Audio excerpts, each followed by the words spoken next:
with our guest, and thank you very much to Jade for sharing all that information about women in business. And of course, it's because it's Women's Month. It's Women's Month. Yeah. But she's a powerhouse, that one. She's a little dynamite. Absolutely. And you know, our next guest, Yes. Albie Modise, Yes. before we even begin with the Gautrain, because he is the Senior Executive Communications and Marketing for the Gautrain, Yes. my story with the Gautrain started in 2010.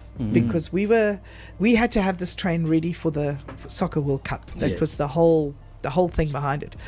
And there was a lady behind it at the time called Barbara Johnson. Yeah. And her and I did so much work together because we then had the City Lodge in-room magazine. So we had them on the cover. We were invited to the opening. And, you know, everybody was the naysayers. They were kind of I brought that up because it's Women's Month. So the kind of woman thing comes into it. But it was such a time of naysaying because everybody's like, oh, well, it's not going to last because, you know, it's South Africa and, you know, the whole bit. Yeah. So, Tim, so the interesting thing was at the time, there was the whole hype around the Soccer World Cup and that launched, and it was so cool to get on a train and be able to send the pictures overseas and say, check it on our train.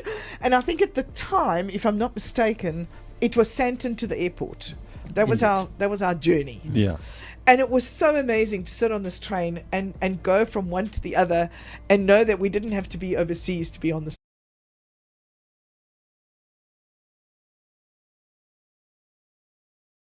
train. Absolutely. So it was a great feeling, and we started with cards, and these are the cards, the Gautrain cards. You had to buy your card, and you put money on your card, and you got to the station. We had a station in Sandton. It was just so amazing. So it's great to welcome you to the studio. And I want to do his profile before. Yes, no, you're going to do his profile because I know you're dying because he is a radio man. Yeah, look, just leave me alone, my friend.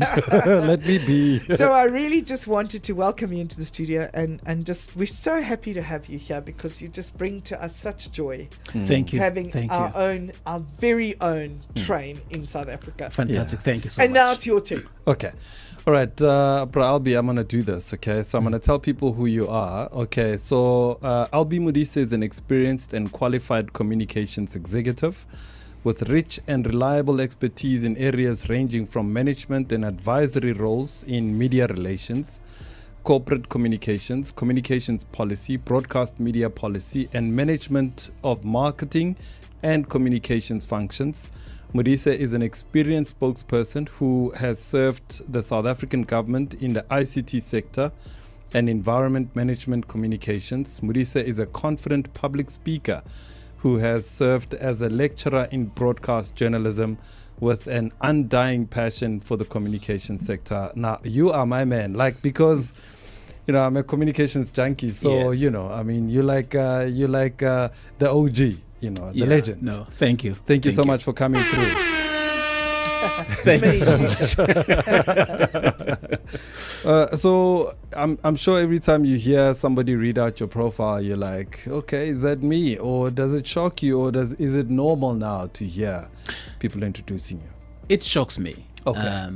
Because when you do what you love, you don't do it for a profile. Yeah. You do it because it's what tickles your fancy. And with the passage of time, those things that you do out of love and passion become what you're renowned for, and people respect you because of what you've done in that space. And it becomes actually your profile. Yeah.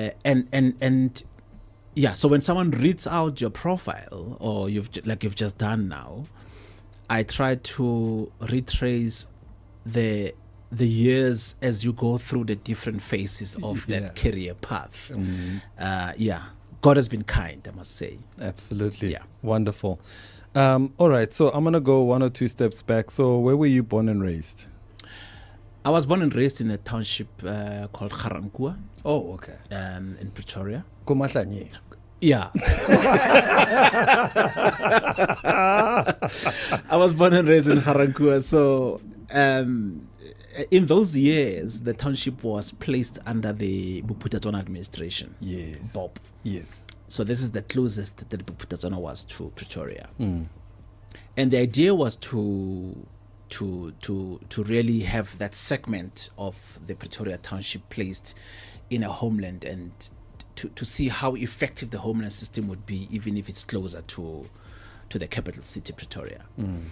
But much as it was a detestable system, there were opportunities created for other companies and industries. So it effectively meant that Garankuwa was in a different country, right? Because Bophuthatswana was nominally independent. Yes. And in that situation, it meant that people like 702 could set up business in Garankuwa, though beaming into South Africa. So effectively, it gave an opportunity to the emergence of independent radio. Actually, the homeland system in this country is, you go to Transkei, that's how Capital 604 was born. By the Republic of Transkei before it moved to Durban. And so you saw emergence of independent media in those particular countries beaming into the mainland South Africa. So that's basically where I grew up and studied did my schooling in Garankuwa, then went to the Eastern Cape, where I really had a fantastic time. What? Emaxhoseni. God damn. Okay. I arrived in Grahamstown on the eve of the 94 elections. Oh, wow. So I voted there in 1994. But also got to experience when the forerunner to the current ICASA, the Independent Broadcast Authority, licensed the first commercial or community radio stations. And our station at that time, Rhodes Music Radio, became one of the first beneficiaries of the IPA's licensing regime at that particular point. So Grahamstown was fantastic. I loved every single second of my time that I spent there. Yeah. It's like a creative arty town, or... Absolutely. Yeah. Small, arty. Around June, it comes to life with the Grahamstown Arts Festival. Yes. And it was just... I came from Pretoria and I arrived in a town that was very quiet. No skyscrapers. And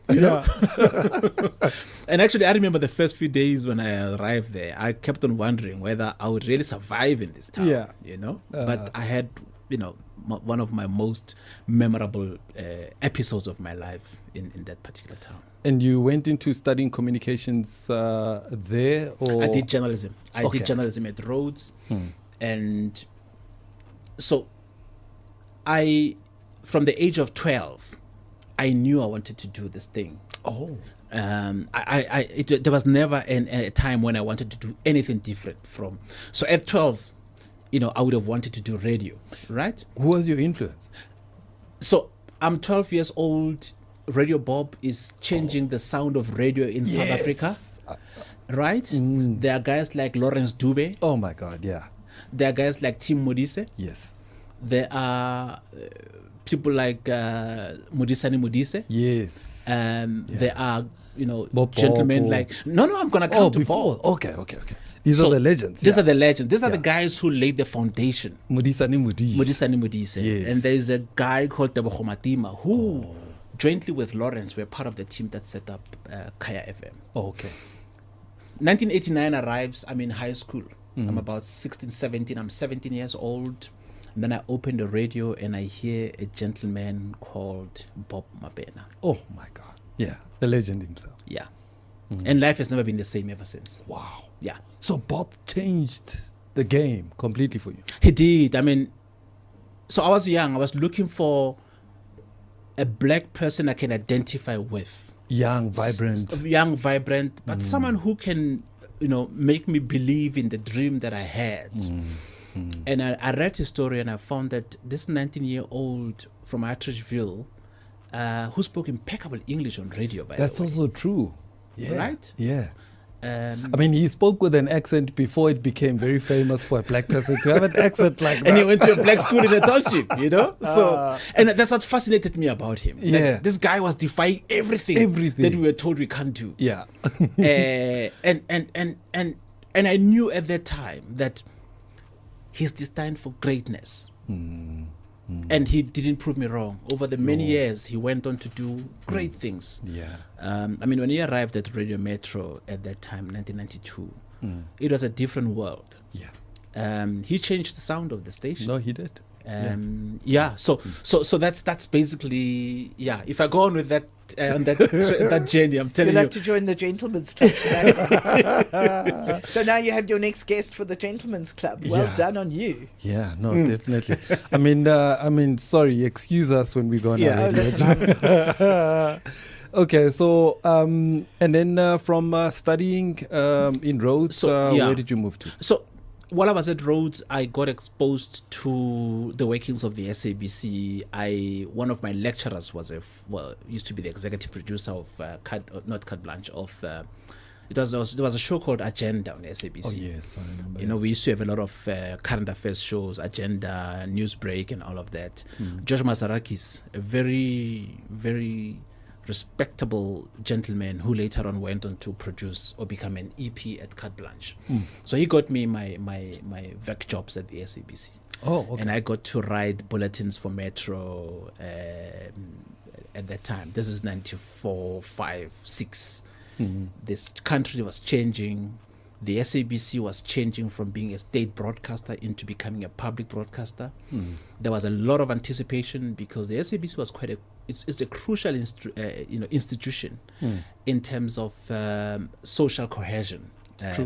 Because it speaks to communities in languages that they understand. So it was an important phase of my life. But so that's basically where I learned I mean, by the time I arrived at the SABC, I was just fascinated by the institution. The size of it. The size of it's just it. enormous. It's almost like a town on its own. Yes. Because everything was there, you know. They had a post office inside, because obviously when you write, in those days we had postcards, so so each time you wrote to a station you had to write a postcard. Auckland Park 2006, and it had to arrive at the SABC. And it was an interesting era of how communication has evolved over time. Look where we are today. Has it changed a lot? It has changed significantly. Okay. I mean, when I went to study journalism, I majored in broadcasting. Okay. And radio was my specialization. I used reel-to-reel tape for my interviews, and I had to edit a tape physically, you know? Yeah. Splicing tape. What? Cut it from one end to the other and bring it all together. Yep, And we did those. Right? Yep, we did those. And we bring it all together, and that's basically how you managed to edit. That's how you used to edit. Yep. Before the computers could do any of that work. That's what we used to do. And you had a pencil. You had a pencil. Because the pencil was to for the show. cassette. Yes. And you could turn the cassette around because you had a pencil. That's why pencils have got flat sides. Yes. So that when you put it into the cassette, you could wind it, because the winding would come out and you'd have to cut it, join it, and wind it back on. Wow. Exactly. So a lot has But changed. it was fun in those days. It was fun. I mean, you look back at it. It was so much fun. It was exciting. The whole art of identifying where to cut, what to cut. So technical. Bring it all together, and it sounds so seamless. Yes. Without Absolutely. the listener hearing where the editing had happened. It was just fantastic. And you used all the like bits of, for instance, the tape that had been cut off was always in piles, and you used that to create somebody walking. Yeah. So you would mush the tape together to make the sound of somebody walking. Yeah. Oh. So you always had somebody in the studio, if you were telling a story, like it was a Springbok radio, somebody in the studio would open and close the door. Oh. You didn't have them computer generated. No. It was door closed. Oh, you mean for the radio drama. dramas? For the dramas, yes. So it was and all these bits that were collected would make the sounds that you needed, That's that you incredible. hear. So on each time when your radio drama would play, there'd be a point where they're walking outside and they had to hear the sound. So Yeah. someone had to create that sound with a microphone and the sound being recorded. Oh wow! And it was such fun. Because none of that was available like No. we have on Not at all. No. Yeah. So, but has the journalism, has it changed?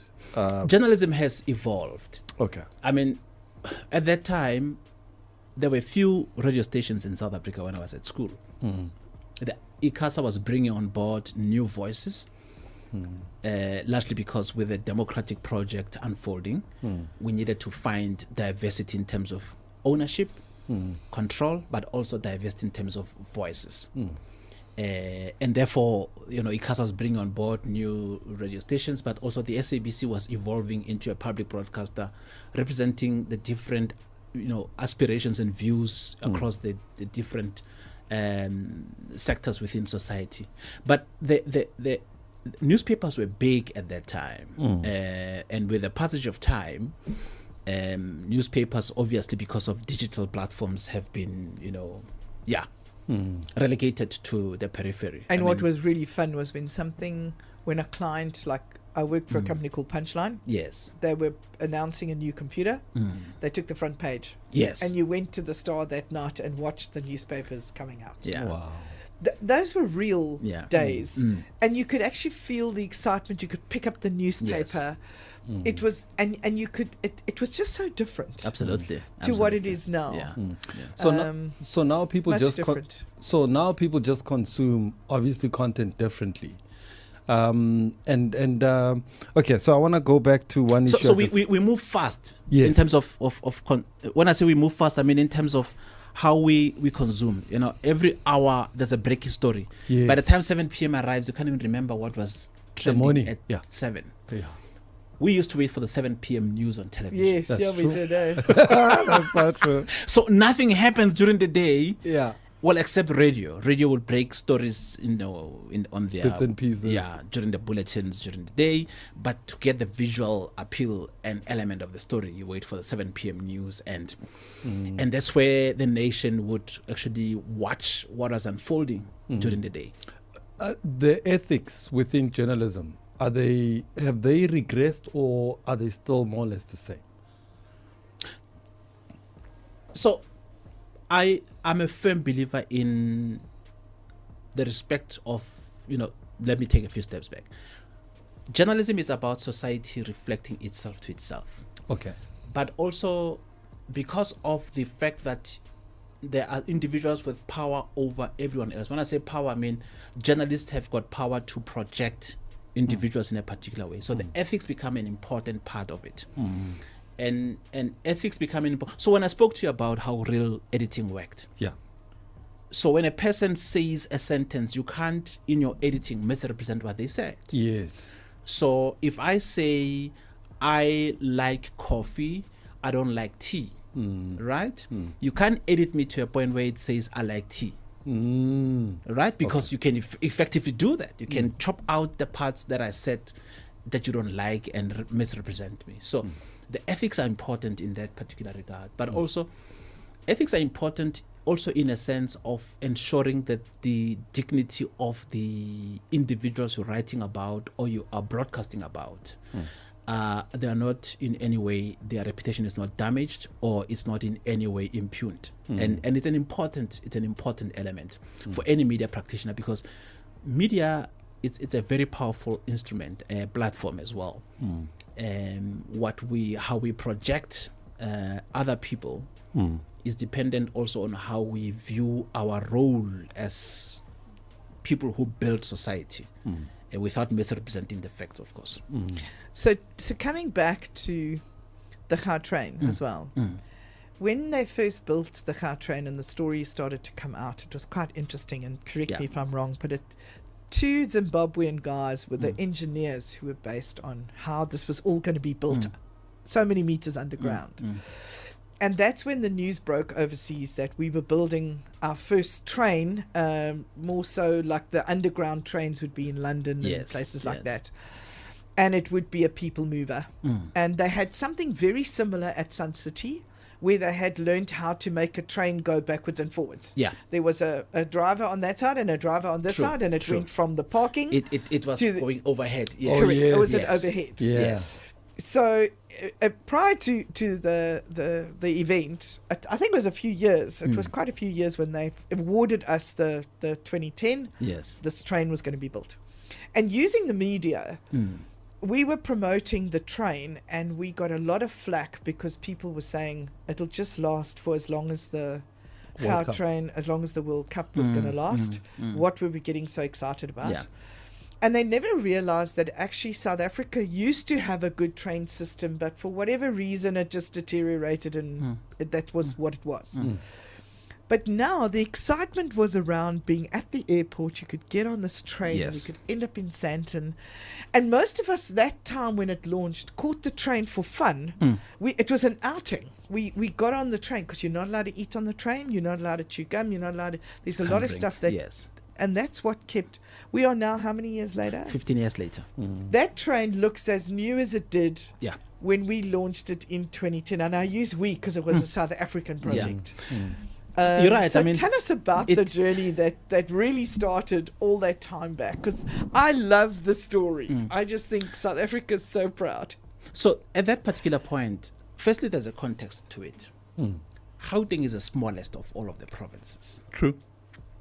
but By it's the size. most populous Yes. in terms of the size, the land size. It's the smallest, but it's got the biggest population.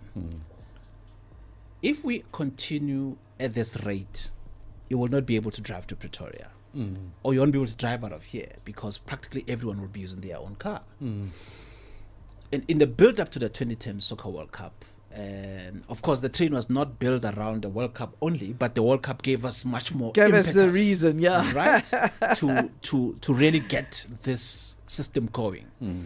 And you're right. I mean, since we launched this in 2010, we've recorded about 200 million passenger trips to date. Wow. That's a lot. Since we started on the eve of the kickoff of the Soccer World Cup. Wow. That was in July 2010. And 15 years later, we are reorganizing how things are happening, because the world in 2010 was a It was different different, world. yeah, to what it is now. To what it is now. There was no Uber at that time. There were a lot of digital has changed how the world operates. So the world 15 years later is a totally different world, in a sense that now customers want to book their transport on their app, and customers are looking for interconnected service that allows them to book an Uber while connecting to a Gautrain. As the Uber drops them off at the station, they're able to move into the Gautrain, and the last mile is waiting for them in Sandton, wherever they're going, right? So, and the demands of the customer are such that those of us who are in the transport industry have to look at it and say, how do we make sure that we improve and we make life easy for the customer? Yeah. But the Gautrain, coming back to the Gautrain has, over that 15-year period, changed the landscape of Gauteng to what it is today. But also, if you look at it from a perspective of South Africa has always believed in the green agenda of the world. Rail is quite an important player in reducing the carbon footprint. Absolutely. No No of doubt all the about transport that. sector players, rail is the key driver in terms of reducing the greenhouse gas emission. True. And the coming into being of since the president signed the Climate Change Act, it means that the transport industry or sector has to look at how it contributes towards the reduction of the greenhouse gas emission as part of our commitments to the global climate treaties that we've signed.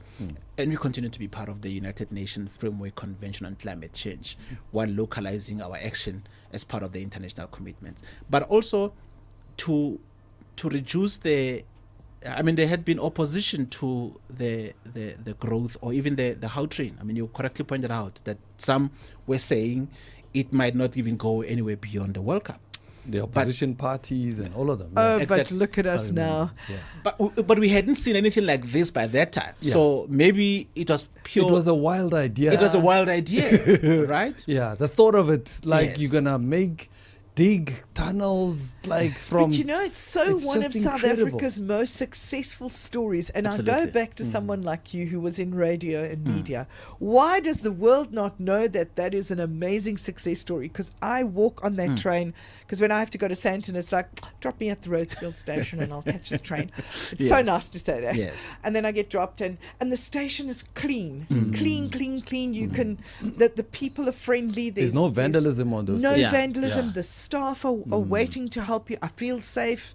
I walk through now they've got the debit card system, which is great. Yes. There's a zing zing, and off you go. And I just, every time I walk through, I get this feeling that I'm so proud to be a South African, because I've lived in London for a year.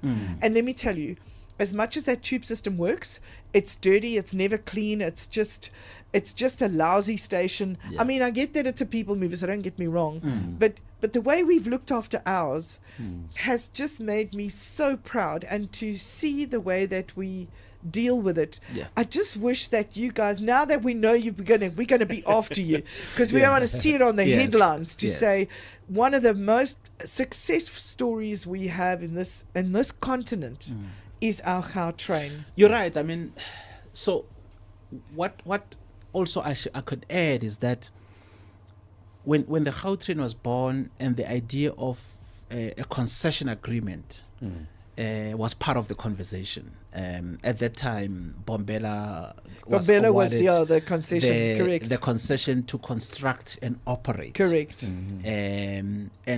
And our job as the agents that was established after the Gautrain came into being, it was to ensure that we manage this project on behalf of the province. So we hold Bombela accountable on areas of safety, of security, of cleanliness. So all of the key things that are sitting in the concession agreement at the moment.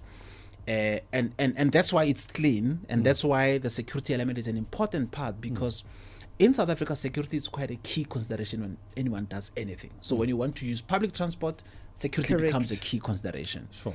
And on our system, you can be guaranteed that with cameras everywhere and the security, physical security on the system, walking through the different carriages, but also to ensure that everyone feels safe and there is no particular, unwarranted remarks or anything, And especially if you want to go to the airport, that Yeah. carriage is locked. It is. You get in, it's locked. Yeah. I mean, my partner Isaac, who was on the radio not so long ago, he got on the Gautrain thinking he's going to sit in front. Yeah. And of course, he tried to get out. And he had to wait till he got to the airport. Then Yeah. he stayed in that carriage until a lady came and said, "You need to move. Yeah. If you're going to get off at Rhodesfield, you've got to move carriages." Yeah. Because it's very it does have a lot of good signage as well. So So the point that we're making about no eating, no drinking, is quite an important element, Yeah. and that's why, because when you've got stains on your seats and bubblegum and underneath, gums yeah. and all of that, when you clean them, it affects the lifespan of the Correct. furniture. True. And because of that, we took a decision that there should be no eating and drinking on the system. There are a lot of things we've learned over time as a Gautrain. We've seen how, for an example, where the Sandton station is today, there's been the growth in terms of property. Correct. Everything happens around the Gautrain station in Sandton, true. purely because if you're going to build apartments around the station, the first selling point is about you're going to say walking distance from the Gautrain Train station. station, And that's what helps to get properties to really sell like hotcakes. And our idea is that going forward, as we grow the company but also improve the service, we want to invest in the property industry as well. So we're going to diversify our business offering as a Gautrain management agency, because a lot of rail companies do that. They own buildings, they own malls, and they own But all is of that. there a Very way to make sure that companies like Monte Casino that has a show like Chicago, Yeah. is there a way forward that the Gautrain agency is saying, let's get connected to events? Because at one stage, U2 was here. They were at the F&B Soccer City. Gautrain connected with Metro, where we Yes. could catch the train from Rosebank, park at Rosebank, catch to Park Station, cross over to the Metro, and make our way to the U2. Absolutely. Because when often we say to people, why don't you just catch the Gautrain? They say, because the last train is at 9 and the show ends at 10. And it would be so awesome to know that if there is something that's big on and it's Yes. on for a few days, say, you know what, the Gautrain is going to operate, but you need to pre-buy your tickets, because unless we reach a certain threshold, it doesn't obviously make financial sense for us to do that. Yeah. So we And do get those guys Yeah. involved. So, for an example, on Saturday, South Africa versus Australia rugby at Ellis Park. We're working closely with Prasa on that one. Oh, yes. So, if you're going to be taking the train from Centurion, you'll get off at Gautrain Park. Correct. And you can easily connect into the Prasa network.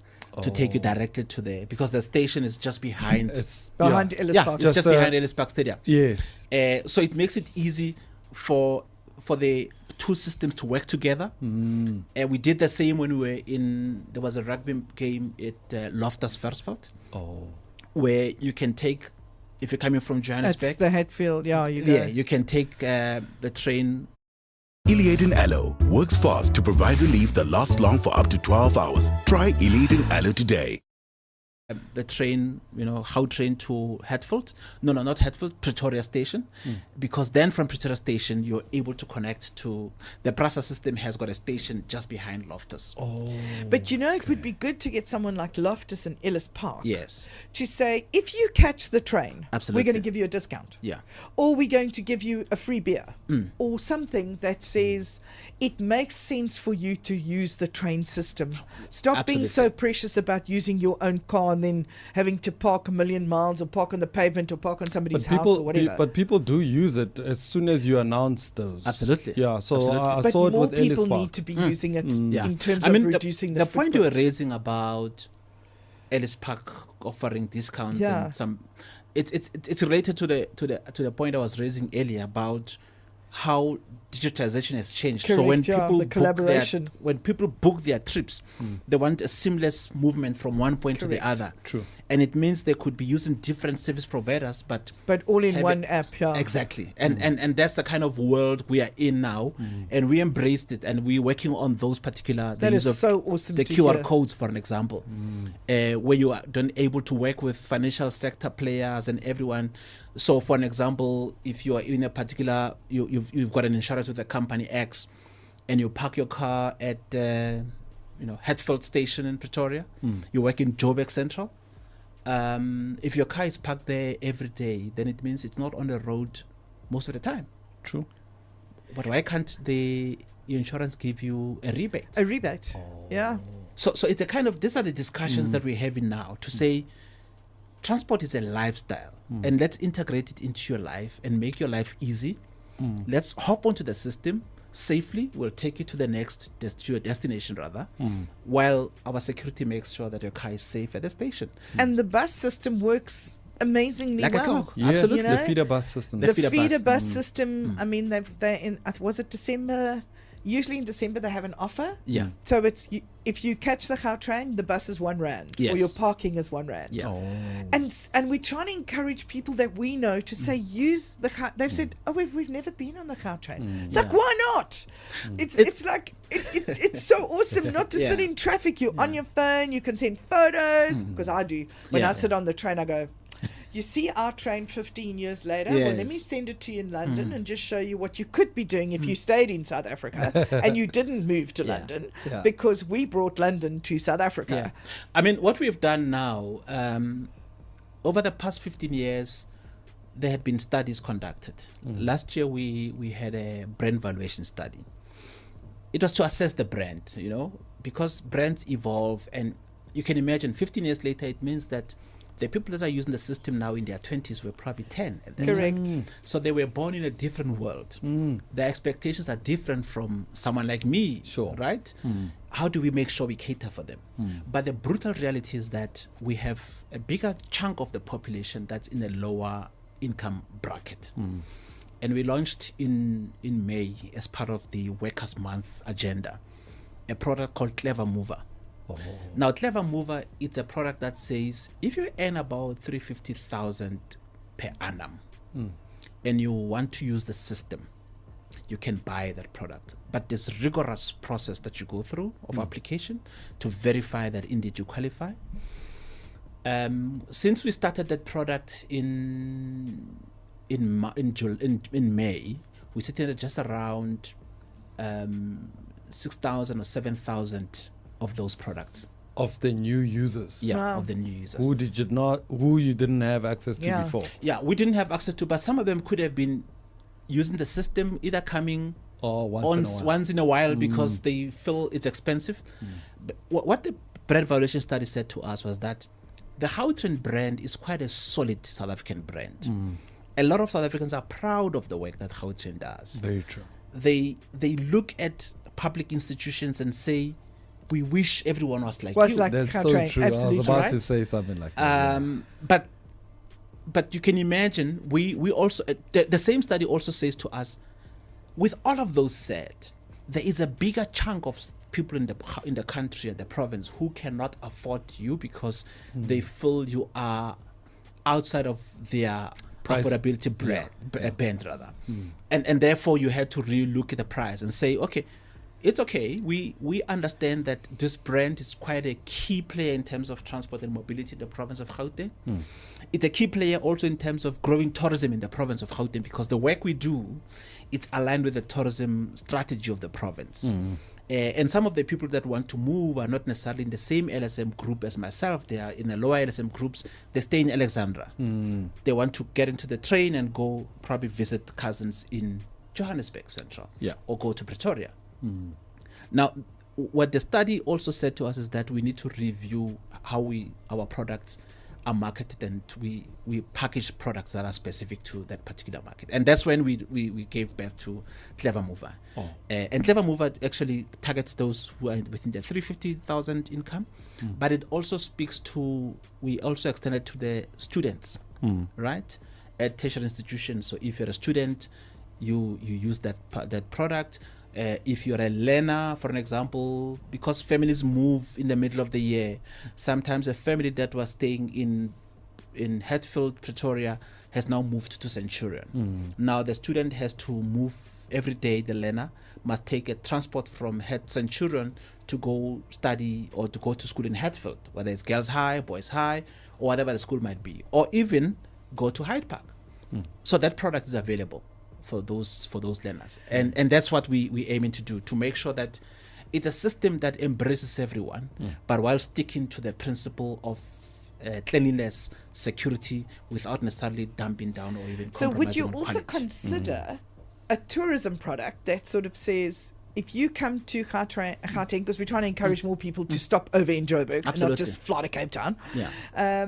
would you consider something that says, you know what, we're going to give you a month's ticket in which you can, as long as you book with one of the airlines and you have an airline ticket, you can go to our ticket office and ask for let's call it a tourism saver, for want of a better word, and it gives you 5 free trips, not free, but you've paid for Absolutely. 100 Rand for 5 trips anywhere in Gauteng. That's what we're working on. So that would be amazing, hey? And because, I mean, when the tourist comes into the country, they want a seamless, easy to navigate, absolutely, a system, and we have to make sure that our solutions are aligned with the tourist requirements or expectations, and that's what we're working on with the hotels, with the airlines, and everyone. But remember, when we signed the agreement with Bombela those many years back, there was no QR coding, for example. Correct. Now you need to find a way of bringing all of these new developments. Because, I mean, there's also the retirement market. You've got your guys in the UK. We can buy a ticket for a month as long as we travel between 10 a.m. and 3 p.m. when it's not high season, high traffic. Peak season, we just get a reduced, instead of paying 10 Rand a ride, we pay 8 Rand a ride for one. And by the way, the Clever Mover, one of the segments or the markets that it includes are pensioners. So pensioners can use the system at a reduced price, and the same as people with disabilities. But I need to say that there's a whole rigorous process of making sure that you are the right that people. you and I, who might not be the Clever Mover market, don't find a way of through the back door. That's a South African thing. No, that's an African thing. Yes. Before we close, I have to ask you, Yeah. what are the extension plans? Are we going to be going to Lanseria? So we will. The Premier has made it clear when he delivered the State of the Province address, he did say that Gautrain has to reach the different parts of the province. And so one of the biggest challenges we've faced as a brand and as a system has been, why are you only confined to the suburbs? And there's logic in those questions. Correct, there would be. Because the biggest market in this country, I mean, is your suburbs. It's your suburbs. But also, we need to start saying, how do we bring a market like Soweto to Rosebank. So if you are in Soweto and you come into Rosebank, I was going to say there's a lot of houses you have to demolish. yeah. So the Gauteng Rapid Rail Integrated Network, or GREEN as we call it. Yes. Earlier this year, MEC invited comments from Gautengers on the proposed paths or routes. It was called route determination process. So and comments were basically for the MEC to say, look, it was to say anything. You can say I'm not happy, or I'm happy. I recommend this path and this path. But the idea is to make sure that as we expand the system, as we extend it to the different areas of the province, we have to do that mindful of the fact that where we land, we need to bring economic development, and where we and because part of the next phase of the Gautrain Management Agency, I spoke about the property development.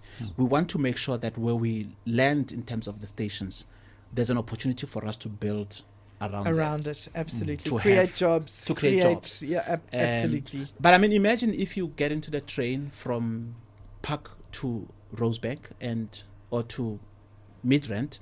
You get off in Midrand and they are shops, retail, where you're able to get in, buy milk, bread, meat, whatever you want to get, and then get back into on the the train. car and Absolutely. go home. Yeah. That's what you want to do. It's solutions inclined. So customers want solutions, and we are here to make sure that we understand the needs of the customer. To make sure that as I leave this place, I can hop onto the system, go to Hatfield in Pretoria. But in Hatfield, as I get off the train, there's a Woolies, there's a Pick n Pay, there's a Checkers. I get to choose. I can go buy my small grocery for the evening, get into the car and drive home. So what was the response like to the survey in terms of finding out the routes? So it's a process that the MEC will announce, because given the nature of our democracy, the MEC for roads and transport as the political principal, she's the one who has to determine this process. Okay. So we were assisted in terms of getting her to engage with the different stakeholders. So she will obviously make her pronouncements in terms of what the outcome was. But the idea is to make sure that at the ultimate end, we want to land Gautrain in an area like Jabulani Mall, right, in Soweto. And because of the nature of the project, there's a whole array of EIA processes to be undertaken, geological surveys to be undertaken, and all of those elements have to be part of the conversation. But of course, we're proud that we would want to make sure that as we address the apartheid spatial development, that places people far away from economic opportunities. Yeah. And they spend a lot of money to come to Sandton or Marlborough. Because, I mean, if you're coming from Soweto to come to Sandton, I don't know how many transport modes you use. At least 2 or 3. Two or three. Yeah. Because the design of the system at that time was that from there you must go into town, even though you don't want to go to town. Whereas the system that we want to work on is the one that takes you from here to go directly to where you want to go. And in doing that, we cut the whole traffic congestion, we cut the carbon footprint, but we also give you time back. And if we agree that time is money, then we are going to save you money by making sure that you get to your destination without any hassles at all. And let me tell you what, one of the nicest things still, and I have to add this before we end, is when I walk onto the station and it says, your train will be here in 4 minutes. And it really does arrive in 4 minutes. Yeah. And I take a photo of it and I send it to my guys overseas and I go, see, when it says 4 minutes, here's the train. 4 minutes later. And I was speaking at a conference recently and I was saying, our customers are accustomed to that type of service to a point where when there's a delay on the system, it becomes a big media issue. Yes. But every single day, flights get delayed at the airport. And nobody really says and it's nobody just says another anything. delay, go and have coffee, go and do whatever. People go and have coffee and wait for an hour or 2 or 3. With our system, because this is what we have said we are all about, punctuality, precision and all of that. When there's delays, customers complain. And I said to the team in the office, it's a good thing when customers complain because they know they've got faith in your ability to do this thing right. They give you feedback. The minute they stop complaining, then they've given up on you. I wanted to touch on your communications team. Absolutely fabulous, especially on X, especially how you guys communicate on digital media, because it's like so live, so timeless. Yeah. How do you guys get that right? I think a lot of the time it's largely because we try to make sure that we keep our fingers on the pulse. I mean, you know, a customer centric operation requires that on an ongoing basis you need to always check and see what the customers are saying. Yeah. A lot of time it's questions that you can't answer. Well, sometimes, not all, a lot of the time. Sometimes it's questions you can't answer because then someone says, why are you not extending to Davidson? But a lot of the time it's, you know, questions related to the service or that question about products. We, by the way, are saying, so we've extended even there's a special that we had introduced sometime in April, 1 rand parking at the airport. Sorry, at the station. So you park your car, go to work and pay 1 rand when you come back. Oh. Yeah. That's So- amazing. They've got those specials that you really, if you've got the Gautrain app on your phone, it tells you all that. So we can't wait for December because that's when we use it the most. Yeah. and I must declare that we all these things are happening because we listen to what customers are asking for. So the Clever Mover product was introduced to respond to the needs of the customers in the lower LSM market. But then our traditional customers said, but what about us? Yeah. I mean, you're bringing specials that favor other people. And we said, no, we understand. We've got you covered here. And we introduced that 1 rand parking product. That has been doing exceedingly well. We've now pushed it to the end of October. And 1 rand makes a difference. It does make a Makes a difference. huge difference. You know? Because your parking ticket fees can Absolutely. just be Absolutely. insane. Yeah. Yeah. Yeah. You know, I could talk to you the whole day. I mean, you've got so much content. I mean, Especially in his fabulous Bogart jacket. Yes. Absolutely. Thank I mean, you. doesn't Thank he you. just look amazing? Yeah, no, it just fits perfectly well. Yes. Shout out to the team at Bogart No, thank for you. dressing me up. Thank you. There's so much I wanted to cover with you, but I mean, of course, in the interest of time, I mean, you're a government communicator. I wanted to go into town about government communication, but you know, now is not the time. Yeah. But we appreciate you for your time. It's been absolutely fabulous. It's like I'm Great. starstruck right now, man, because, you know, thank you so much. for No, what thank do. you. And I appreciate this opportunity. Thank you so much. And how do people find you? Find the Gautrain, download the app. Yes, we've got the Gautrain app. If you go to the App Store, we also on different social media platforms. We're on Twitter. We're on Facebook, TikTok. well, Twitter now, X. Yes. X. We on all of those platforms, and a lot of the time what we share, and this year as we turn 15, we've developed a number of products where we share with the nation and everyone who's on those social media platforms the work we've done over time, the successes we've recorded, the clean audits, by the way. That's true. Yeah. Very The clean audits over the past 12 years or so. And I think it's really encouraging people to use the Gautrain. Yeah. You know, don't sit back and say, well, it'll always be here. Because if you don't support it, it won't always be here. Yeah. You know, if there isn't enough support on a specific route, they'll withdraw it. If you aren't getting on that bus, they'll stop the bus. So don't make the assumption that you can't use it, or it's the easiest, most safest system to use in the Gauteng system. And when you use it, for instance, to Rosebank, the changing of the guard is easy. You go down a platform, up a platform, everything is easily marked. And you can use your debit card, credit card, in and out, and it's a tap Exactly. system. So Exactly. you really don't have to worry about that. And safe as well. So encourage your visitors from overseas, instead of paying the expensive parking at the airport, just say, listen, get on the Gautrain, I'll pick you up at one of the stations, or in Exactly. Sandton where you booked in, wherever you Absolutely. booked in, I'll pick you up. Yeah. I mean, Wow. that for me You're just like a makes so much sense. salesperson. I know, I should be. Well, come on. But it's just such an amazing system. It is. that It is. I really- mean, we are a country that deals with a whole lot of challenges. We try to get the areas that are not working right And I think the Gautrain is an example of those institutions Something we got right. That we got right. And South Africans are very proud of this brand. I mean, when we had the illegal drilling the last time at Rosebank, I monitored the sentiments on social media, and they were saying, "You can't do that to our Gautrain." Yeah. People took ownership of it. They took ownership, Yeah, and it's our train. and you could sense the energy and the love that And you the can't do pride that, that and we the have in it. pride Yeah. that you can't do that to our Gautrain. This is the one thing that's working like a clock. Yeah.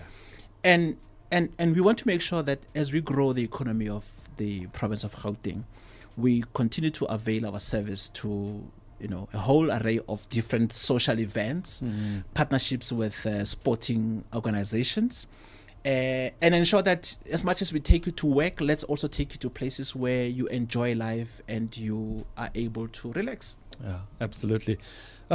You know what? This was such an amazing conversation. It was, Thank hey? you so much. Thank and you. I mean, so refreshing. Yeah. Because often so many negative things are said about our country, but this is just one beautiful story. Yeah. Like Cape Town it's- has a mountain, we have the Gautrain. and I mean, this Yeah. is like Absolutely. yeah, absolutely. Like we are one crazy African country. Like we are a modern African Yeah. country. Some guy who was coming overseas is like, I thought this was a third world country until I Yeah. landed at the airport. Yeah. Came on this Gautrain and just went through and saw Yep. the most beautiful sights. And of course, there are challenges here and there. But There are. I mean, even during COVID, when there were challenges in terms of security, our security personnel were making sure Absolutely, that the that's system what was I'm looked saying. after. So we never had the there was no challenges. vandalism. No, No, there there Because was wasn't. no Prasa vandalism. took a knock. Yeah. Yeah. Prasa lost most of the infrastructure during Absolutely. COVID. So, Absolutely. yeah. Grootmani, this has been such a great conversation Fantastic, with thank you. Fantastic, Wish I thank you. didn't have to end right now. But, yeah. Albie Modise, the Senior Executive of Marketing and Communications for Gautrain, thank you so much for joining us. Thank you. I'm Geniene and Yeah. Uncle Zach. Thank you. Beyond the itinerary. All right. So this has been a fantastic show. Thank you very much, Feroza, for all Thank the you, hard work Feroza. behind the Yes. scenes. All right. So this is how we're Awesome. going to break out.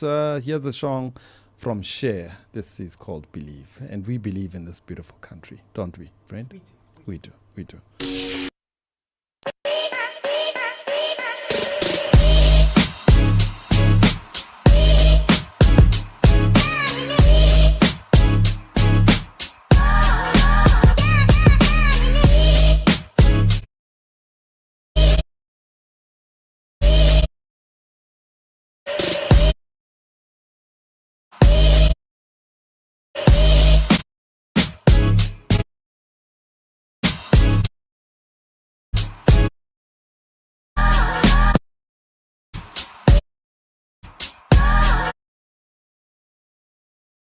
Well, let's stay with the national dialogue and the continued